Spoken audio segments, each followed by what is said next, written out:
Hello and welcome, student. So many students are having the queries. They are unable to understand what is the basic idea of this capacitor. So many messages are delivered from the side of the students. So I have decided that today I will clear the concept of capacitor, and we will today discuss what this capacitor really means. So things are very easy, but before we start, you must aware of the following things. What do you mean by charge? Charge is a property of a body by virtue of which it experiences a force of attraction or a force of repulsion. And charges creates the electric field. Rest charge create electric field, and moving charge will create the magnetic field. So, what do you mean by capacitor? What do you mean by this capacitor? Capacitor are the device used to store the charge. More appropriate, capacitors are the device which store the energy, but the energy will be created by the help of charge. So somewhere it is written, or in the last lecture or previous lecture I have also told you that the capacitors are the device which is used to charge, but more appropriately the capacitor are the device used to store energy by using the charge. It is like somehow, suppose you have constructed a dam, and the water suppose you have constructed a dam and it is empty, there is no water inside the dam, so dam will be of no use. Likewise it is the use of capacitor. Suppose you having the capacitor and there is a requirement of charge, so that the energy can be produced inside the capacitor, and that energy can be harnessed for our daily uses or for our purpose of using or installing the capacitor. So if we store the energy, so what is the use of capacitor? We can also use the battery. So somehow the capacitor is similar to the battery, but there is some similarity. Along with some similarity, there is also some differences. So suppose this is capacitor, this is battery. So in battery the energies are produced by their chemical reaction, while in a capacitor there is a requirement of supply of charges. Storage in the case of capacitor is very less. Storage in the sense charge. Charge can be stored inside the capacitors are very less, while in the case the storage is more. While the discharging of the charge is very fast in the case of capacitor, while in the case of battery it is very less. It can be released suddenly. It is very easy. So, what is the for understanding point of view? We can take an example. Suppose there is a pipe and water is coming out from this pipe. Suppose if we close this pipe, then the water will stop. And for understanding point of view, suppose a beaker is placed or a tanker is placed before this pipe, and the water is coming out from this tanker for our use. So suppose if there is a continuous supply of water, we can use. Likewise in the same cases, if there is a continuous supply of water, we can use the water. But if suppose if we stop the supply of water, then the storage which is water which is stored in this tanker, we can use for our purpose. Whenever this storage will be ended, we can again provide a supply and it can be used. So for uninterrupted supply of energy, we can use a capacitor, or we can say capacitor can be used as a storage for the energy. So many capacitors are installed, they can be used as a storage. So basic use of capacitor is to store the energy so that the supply cannot be interrupted. Uninterrupted supply of the energy, we can use a capacitor. You can understand from here. In electrical circuit, the capacitor act as a storage tanker that store energy. It can be used to smooth out uninterruption to the supply. Uninterruption to the supply. So, if you go through the book, that is Resnick Halliday. This is a popular book, Resnick Halliday. S.C. Verma. These are very important books. These are used by the people who are preparing for IIT and all these things. But don't need to study these books for the board preparation point of view. So what happened? In the 1750s or 1850s, the charges can be created anyhow. Suppose if you rub two devices, or if you rub the comb with the hair, the charges are fluid, and charges cannot be stored. It is very difficult to keep a charge at a particular place. Well, it is not possible for to store a charge. So charges are considered at that time are like the electrical fluid move from one place to another.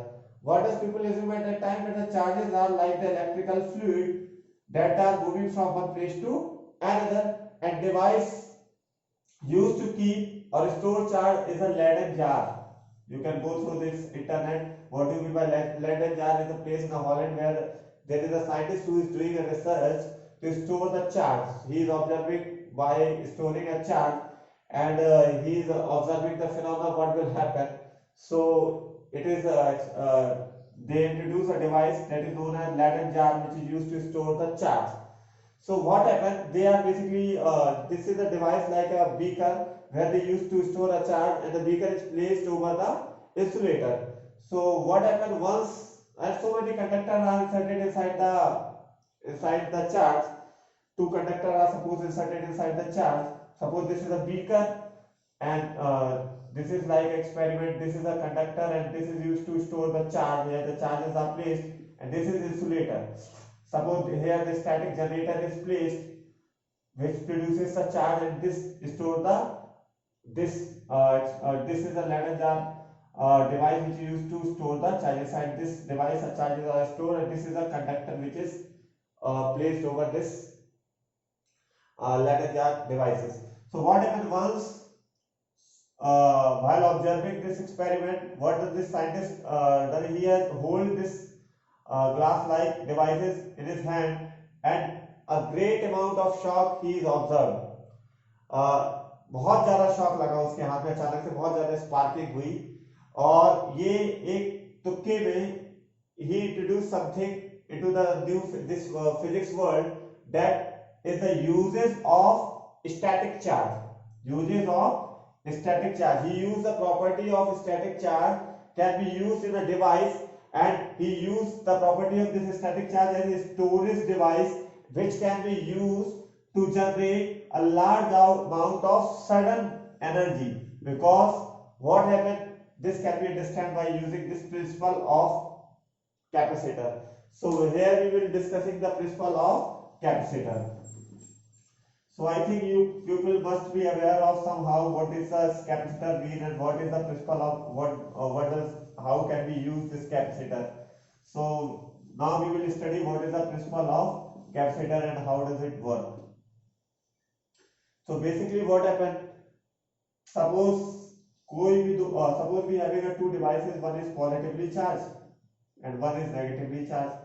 How will you create a positive? Somehow if you are able to create a positive and negative charge by rubbing two bodies, or by generating one having the positive charge, one is negative charge. So electric field is developed between these two charges. So this can be worked as a capacitor. The easiest way to develop a capacitor, you introduce a battery between two conductors. So what does this battery do? It transfers the charge from one conductor to another. So where this charges will be going, this will negatively charge, and the conductor which release the charge will acquire positive charge, and electric field developed between these two conductor, and this electric field is a form of electrical energy, or we know very well. And suppose if the battery is removed, there will be a redistribution of charges, and if you place the bulb over here, there will be a redistribution of charges, so this energy of electric field can be used for lighting the bulb. So you know very well, suppose there are two conductors are there, and they are very far apart. Suppose they are at infinite distance. So they are having a potential difference delta V, and if you brought these two conductors closer, then there will be a potential there is a decrease in the potential difference. We know very well potential difference is inversely proportional to R. If the distance is large, then there is So suppose there is a some other concept will be used over here for decreasing the potential difference. If R will be increasing, then the potential, we will not use this concept. I will explain you later how it's, you just remember the fact. Suppose we having a two conductor which are placed at infinite distance, and if we brought them closer, so what happened? There is a decrease in the potential difference, because we know what is the potential. Potential is somehow the work done in bringing a charge from infinity to a given field. So there is a decrease in this potential, and there will be a decrease in the potential, and the potential difference between these two will decrease, and this potential difference directly proportional to charge. We know very well potential difference is directly proportional to charge. If it is very complicated, leave this phenomenon. If it is very complicated, don't go through it, otherwise you will get confused. We know very well potential difference directly proportional to charge. How much is the charge we stored will create a potential difference. No need to add a battery here, we have already connected a battery between two conductors, and we know very well Q directly proportional to V. So we can use a constant, that is C. That is a capacitance. C is equal to Q by V. The value for the Q unit for the Q is coulomb, and this is volt, and coulomb upon volt will give you a new unit, that is the farad. That is the unit for the capacitor. So I think you all are must aware of the concept. What do you mean by this capacitor? Capacitor is simply a device which is used to store charge or used to store energy, and we can use a capacitor in many ways. We can take an example how this capacitor really works. So suppose this is a battery. Suppose this is a battery, and here if you connected a resistor, and here we connected a LED, and this is a switch. Okay. Suppose here if you place a capacitor, in between. So what happens in case of capacitor? Suppose you place a capacitor in between. This is suppose positively charged, this is negatively charged. How this get charged? Because it is connected to a battery. So one terminal will get positive charge, another terminal will get negative charge. And if you remove this battery, then also the bulb will get flashed. There will be lighting of bulb even after the removal of battery. And suppose what happened, if the capacitors are not connected over here, then whenever this source will be eliminated or a battery will be removed, the bulb will stop glowing. But if you connect a capacitor along with a battery, then whenever there is a discharge in a battery, then also for somehow this bulb will be glowing. So this is the practical use of the capacitor. So by using the capacitor, there must be an uninterrupted supply of the energy, because capacitor can act as a storage tanker of the energy. So how can we increase the capacitance? There is also an equation. Suppose this is a Q equal to CV. Q is equal to CV. So if the capacitance will decrease, then the potential must be increased, so that there must be a constant value of charge. Okay, if the capacitance is decreased, or then there must be increase in the potential. Larger potential will be used. If the potential is less, then the capacitor must be larger. And one more thing, practical application is there. Suppose if you are charging a conductor continuously, you are providing a charge to a conductor. Suppose here we will discuss the concept of dielectric. What do you mean by dielectric? If suppose you are continuously charging the conductor, so what happened? The energy will be released. We know very well an electric field equal to F upon Q, that is Newton per coulomb. Suppose if you have given a charge 1 coulomb, so electric field of 1 Newton coulomb will be generated. 2 Newton per coulomb. So 3, 4, 5, 6, 101 Newton per coulomb is the limit of electric field after there will be a discharging of the capacitor will take place. There is no need to remember this actual value, but it is scientifically proven that after the 101 Newton per coulomb there will be a discharging of the capacitor will take place, and this conductor will not store the further charge, and further storing capacity of charge will suspended for this conductor. So what happened? Suppose we require more and more, there is a requirement of large amount of storage, there is requirement of so that the conductor can store large amount of charge. So for increasing the capacity of capacitor means so that it can store more and more charge, what we need to do? We need to apply a trick so that 101 Newton coulomb will reduce to 30 or 40 Newton per coulomb. So again it will rise up to this level, and there must be a storage of more and more charge in between these time space, so that it can be increased from 30 or 40 Newton per coulomb to 101 Newton per coulomb. It can be like in the same way. Suppose you have आपने कोई trolley है, उसमें आपने कुछ बालू उसमें भर दी है, एंड फिर आपने एक लेवल को चढ़ाया बालू को, उसको उस पे चलने से क्या होगा, थोड़ा सा उसका लेवल और डाउन हो जाएगा, फिर हम एक्स्ट्रा 2-3 और बालू उसमें ऐड कर सकते हैं. It is somehow, suppose there is a somehow we are able to manage the thing so that we can store something more and more appropriately. So what are the dielectrics?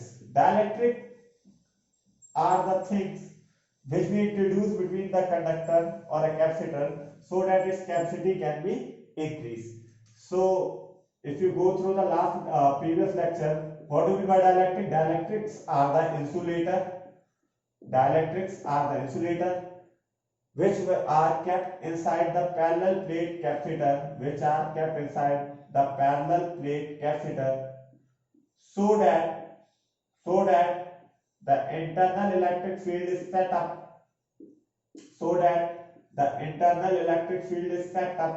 whose direction is opposite to the externally applied electric field. So suppose this is a parallel plate capacitor, there positive charge is there, negative. So in dielectrics, negative, positive, negative, positive, negative, positive, negative, positive, negative, positive, negative, positive. So what happened? Internal, suppose this is the external electric field E0, and with the introduction of dielectric, our internal electric field EI will set up, and E net will be E0 minus EI. So here E0 is suppose 101, suppose here E0 is 101 Newton per coulomb, suppose, and EI internal electric field will be 30 Newton per coulomb. So again E net will be there about 71 Newton per coulomb. So from 71 it can again rise up to 101 Newton per coulomb. It can again create electric field so that it can reach up to the level of 101 Newton per coulomb. So it can store more and more charge. The storage capacity of this capacitor can be increased by using the dielectrics. Therefore, there is advantage of dielectrics. And dielectrics, having the dielectric constant used as K, we know very well. In case of electric field, dielectric will reduce the electric field. Suppose initially the electric field is E0, and if you introduce a dielectric or dielectric constant K, it discourages the force. If you go through the previous lecture 1, you will understand what is the function. Dielectric also discourages the potential, but dielectric encourages the capacitance. So dielectric can be used to increasing the capacitance. For that purpose, we can also make a separate video lectures how dielectric constant will be used or how dielectric will affect. So this is the lecture where we have discussed the application of the capacitor and how it is working in a day-to-day life and how it can be used.